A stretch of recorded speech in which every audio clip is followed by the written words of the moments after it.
नमस्कार मित्र हो. आज आपण युनिट 3च्या आर्टिकल 3.3 वर आहोत. BSc थर्ड इयरचं मेकॅनिक्स पेपरचं. काय आहे मग article 3.3? The sum of the vector moment of a system of forces acting on a particle about any point, जे की आपण लास्ट आर्टिकल मध्ये any point fixed point O घेतलेला होता आणि ओपी डिस्टन्स आर घेतलेला होता, ते कन्सिडर करा तुम्ही माइंड मध्ये. About any point equals to the vector moment of their resultant about the same points. तिथं आपण एकच फोर्स घेतला होता, इथं आपण एन फोर्स घेणार आहोत आणि देअर रिझल्टंट आर आहे हे आपल्याला माहित आहे, जे की युनिट फर्स्ट पासून आपण बघत आहे. प्रूफ मध्ये let F1 bar, F2 bar, F3 bar, comma dot dot dot comma Fn bar be the forces acting on a particle at P and R be their resultant. म्हणजे काय होईल हो? R bar is equal to all the sum of the forces. Then we have R bar which is equal to F1 bar plus F2 bar plus F3 bar plus dot dot dot plus Fn bar. याला आपण equation number 1 म्हणू. मग suppose OP distance, ओ म्हणजे fixed point आहे आणि P आपण एक दुसरा पॉइंट लास्ट आर्टिकलच्या डायग्राम मध्ये घेतला होता. OP bar is equal to R bar where O is any point. O काय आहे? Is any point. Now the sum of the vector moment of the forces F1 bar, F2 bar, F3 bar up to Fn bar about O. काय होईल मग? जे की आपण last article मध्ये prove केलं होतं, M is equal to R cross F. इथे आपल्याला तेच प्रूव्ह करायचं आहे, R cross small r cross resultant R. मग इथं होईल M1 bar plus M2 bar plus M3 bar plus dot dot dot plus Mn bar. काय आहे मग हे M1 टू Mn? Where M1 bar, M2 bar up to Mn bar are the vector moments of the respective forces. मग याच्या आधीच्या article मध्ये आपण काय प्रूव्ह केलं होतं? M is equal to R into F prove केलं होतं. इथं N फोर्सेस असल्यामुळे M1 टू Mn साठी आपल्याला व्हॅल्यू घ्यावं लागेल R bar cross F1 bar plus R bar cross F2 bar. Just plus लिहिण्यात आलं होतं, क्रॉस पाहिजे. Okay. Plus R bar cross F3 bar plus dot dot dot plus R bar cross Fn bar. आता प्रत्येक term कडे जर बघितलं तर तुम्ही R बारला कॉमन घेऊ शकता, मग घ्या कॉमन. R बार जर कॉमन घेतलं तर क्रॉस इन ब्रॅकेट मध्ये F1 bar plus F2 bar plus F3 bar plus up to plus Fn bar. आणि हे जे ब्रॅकेटेड व्हॅल्यू आहे sum of the all forces means N forces, काय आहे इक्वेशन 1 मध्ये? R दिलेला आहे, म्हणून which is equal to R bar cross capital R bar. आणि हे म्हणजे दुसरं तिसरं काही नसून the vector moment of resultant R bar about point O. Next article 3.4. काय स्टेटमेंट याचं? The sum of the vector moments of two like parallel forces acting on a rigid body about any point equal to the vector moment of their resultant about the same point. आता या टायटलला आपण ऐकल्याबरोबर आपल्याला काय लक्षात यायला पाहिजे, unit first मध्ये आपण केस 1 आणि केस 2, केस 1 मध्ये लाईक पॅरेलल फोर्सेस हा आर्टिकल बघितलेला आहे. त्याचा आपल्याला इथं यूज करावं लागेल, कारण की 2 लाईक पॅरेलल फोर्सेस इथं म्हणालेले आहेत. बघू मग प्रूफ. ही डायग्राम काढलेली आहे. हा फोर्स P इथं दर्शवलेला आहे आणि हा फोर्स Q दर्शवलेला आहे आणि हा जो आहे तो सेम पॉइंट O आहे, जो की P फोर्सला भी इकडे येत आहे आणि Q ला पण येत आहे. परंतु आपल्याला जर लाईक पॅरेलल फोर्सेस बद्दल बोलायचं झालं तर let P bar and Q bar be the 2 like parallel forces acting at points A and B of the rigid body and R be their resultant. या फोर्स P आणि force Q चं resultant जर काय आहे तर R bar is equal to P plus Q आहे, जे की आपण आधीच युनिट फर्स्ट मध्ये हे शिकलेलो आहे.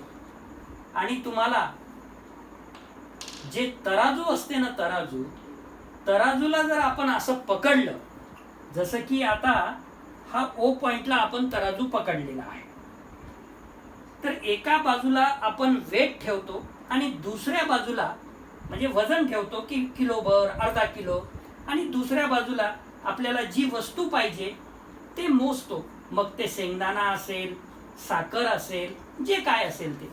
तर या दोघांना बॅलेन्स करणारं जे आहे ते R आहे, रिझल्टंट R आहे. मग we know that R bar is equal to P bar plus Q bar, जे की ऑलरेडी आपण पहिलेच शिकलेलो आहे. हे इक्वेशन नंबर 1 आलं. And R bar acts at a point C. R बार कुठे आहे? C पॉइंटला ऍक्ट करतो आहे. P बार A ला, Q बार B ला आणि R बार C ला. which divides AB internally in the inverse ratio of magnitude of P and Q. आता हे जर आपल्याला एक्झॅक्ट अशाच टाईपचं केस बघायची असेल तर see previous article 1.17 case number 1. That is त्याच्यामध्ये काय फाइंड आउट करायला सांगितलं होतं आपल्याला, find the resultant of 2 like parallel forces, जे की P आणि Q आहे, acting upon a rigid body. आणि तिथे आपण रिझल्ट आणला होता CA upon CB is equal to Q upon P. यालाच आपल्याला P इंटू CA बरोबर Q इंटू CB असं लिहिता येईल. याला इक्वेशन नंबर 2 म्हणू आपण. But from triangle law of forces in triangle OCA and triangle OCB, we have OA bar which is equal to OC bar plus CA bar and OB bar equal to OC bar plus CB bar. याला आपण equation number 3 म्हणू. Now the sum of the vector movements of the forces P bar and Q bar about any point O which is equal to M1 bar plus M2 bar, जे की आपण last article मध्ये बघितलेलं आहे. Where M1 bar and M2 bar are the moments of the forces P bar and Q bar about any point O, which is equal to O A bar cross P bar plus O B bar cross Q बार. परंतु ओ A बार आपण equation number 3 मध्ये काय काढलेला आहे? O C bar plus C A bar. O A bar बरोबर O C bar plus C A bar आणि cross P bar plus O B bar काय काढलेला आहे? O C bar plus C B bar ब्रॅकेटमध्ये cross Q bar. आता पहिल्या टर्मचं ओ C बार आणि दुसऱ्या टर्म मधलं ओ सी बार हे जर आपण कॉमन काढलं, जे की मी अंडरलाईन इथं केलेलं आहे, O C bar which is equal to O C bar जर कॉमन काढलं तर इथं शिल्लक राहते क्रॉस पहिल्या टर्म मध्ये पी बार प्लस दुसऱ्या टर्म मध्ये Q bar plus C A bar cross P bar plus C B bar cross Q bar हे आपल्याला मिळेल. So that is equal to O C bar cross in bracket P bar plus Q bar plus C A bar cross P bar. इथं काय आहे? C B बार, पण इथं काय लिहिलेलं आहे? बी सी बार. सी बी बारची डायरेक्शन इकडे आहे. आपल्याला जर बी सी बार लिहायचा असेल तर डायरेक्शन अपोजिट होऊन जाईल, त्यामुळे मायनस इथं घ्यावं लागेल. So minus B C bar cross Q bar म्हणजे cross Q bar because C B bar which is equal to B C bar.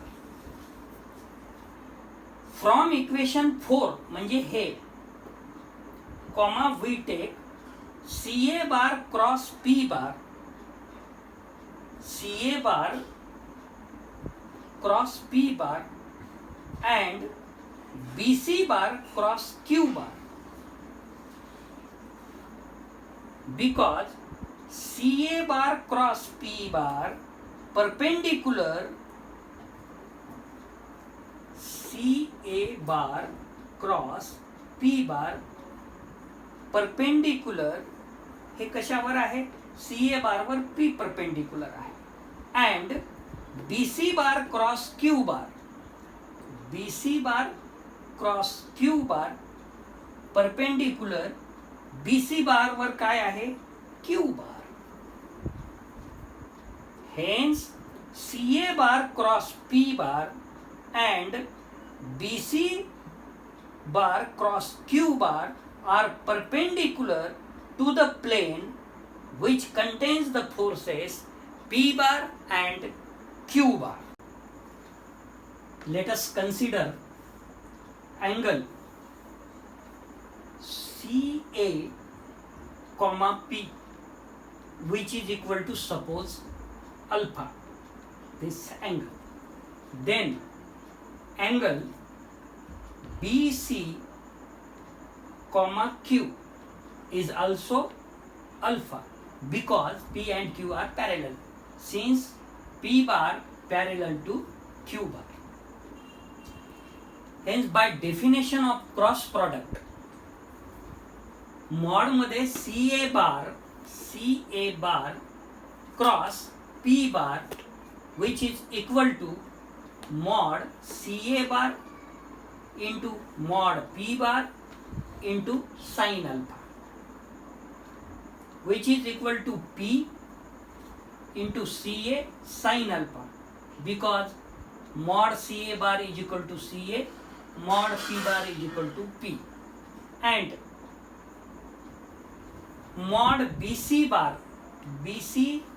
bar cross Q bar which is equal to mod BC bar into mod Q bar into sin alpha, which is equal to Q into CB into sin alpha, because mod BC bar is equal to CB,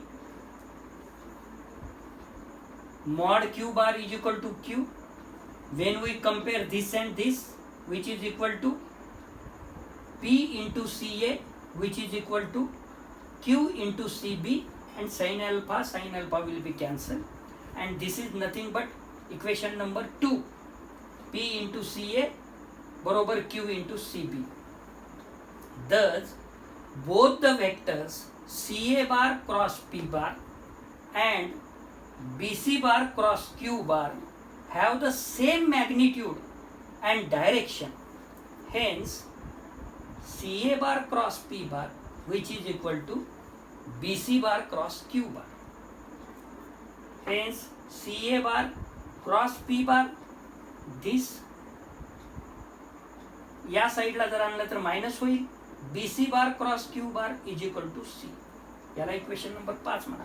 आता equation 4 मध्ये आपण ही term आहे and that is equal to 0. So equation 4 becomes, एका साईडला m1 bar plus m2 bar is equal to दुसऱ्या साईडला आहे OC bar cross in bracket P bar plus Q bar, आणि इथं जे होतं प्लस हे CA bar cross P bar minus BC bar cross Q bar, त्याची व्हॅल्यू 0, म्हणून that is equal to OC bar cross R bar. हे कोण R bar हे इक्वेशन 1 मध्ये काढलेलं आहे आपण. R bar is equal to P bar plus Q bar, म्हणून due to equation 1, which is equal to the vector moment of the resultant R bar about O. Note, similarly the result of above theorem, जे की आपण like parallel फोर्सेसच्या संदर्भात बघितलं, can easily be obtained for two unlike unequal parallel forces acting at a point is equal to the vector moment of their resultant about the same point. Thank you.